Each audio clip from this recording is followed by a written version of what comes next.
Hey guys, this is Chris from Bumbaca Botanicals, and today I wanted to give you a quick care video about the Rosier Miniature Rose. Now, roses are beautiful plants. They have a lot of symbolism, love, purity, um, but they are quite picky and finicky plants. A lot of people get intimidated by them, including myself. This is actually round two for me because my first plant, Rosalita, rest in peace, girl, she is no longer with us.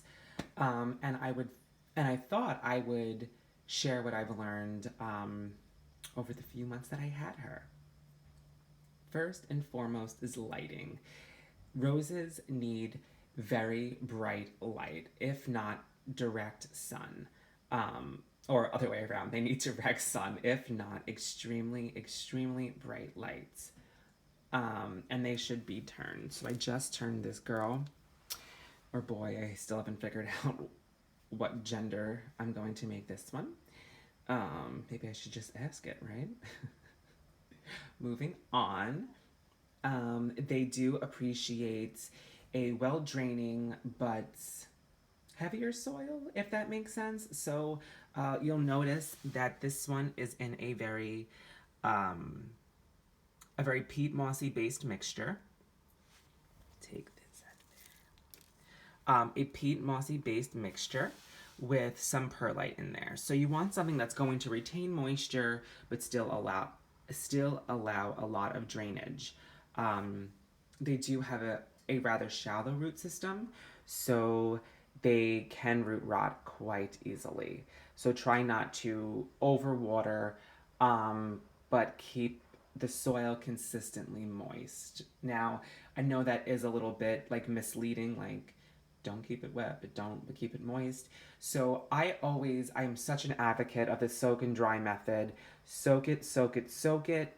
Give it a good watering on watering day, but really allow the soil to dry out. To see if your plant needs to be watered, I would just stick your finger. Let's see.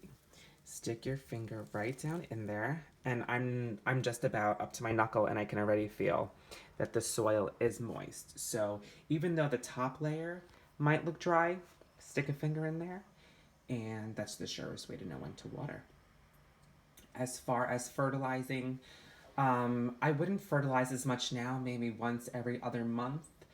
Um, but in the spring and summertime, I would definitely, amp up the fertilizing every other week, once a month.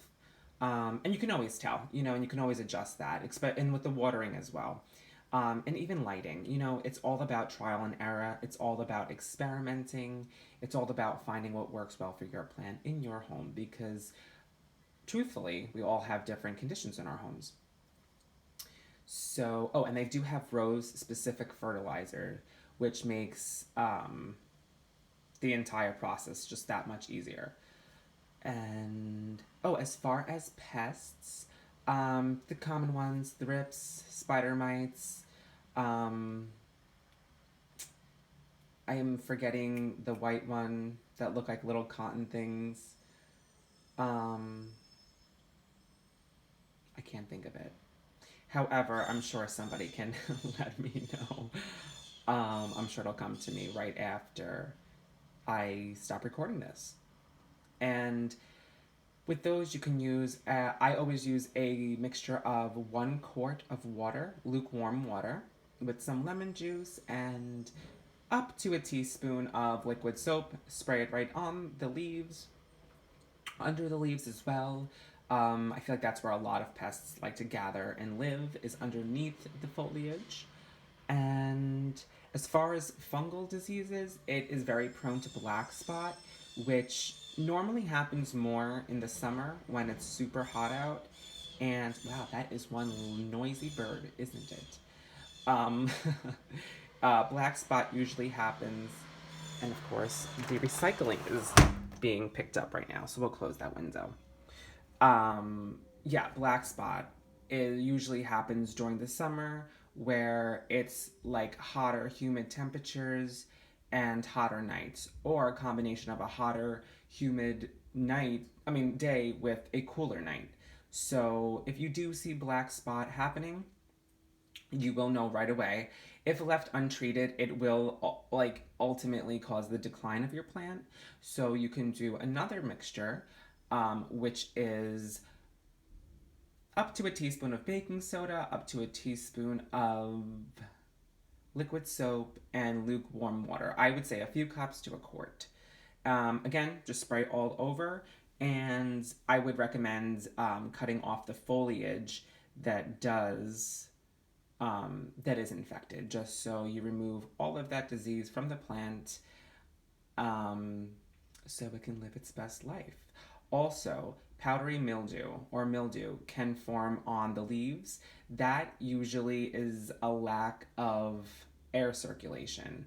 Um, Easy fix, just open a window, put a fan near it, have a ceiling fan on, really get good circulation. It also can happen when you group your plants together too much, like this, for example. So if you find that, it just works out that a majority of my plants are um, by a window, so it does get good air circulation throughout most of the day. And oh, my last tip for you is, I know Rosier miniature plants say miniature. However, there are some varieties that will stay small, around, I would say, 5 inches each way to a foot. Five might be on the smaller side, so maybe like rather 8 inches in all directions to a foot. But there are some cultivars of rose bushes, miniature rose bushes, that will grow to 4, 5, up to 8 feet, probably even more, given, the ideal care and the ideal spot to thrive. So I hope you guys found this helpful. Let me know. Give it a thumbs up, give it a thumbs down. If you didn't like it, subscribe and let me know what you thought in the comments. Bye, guys.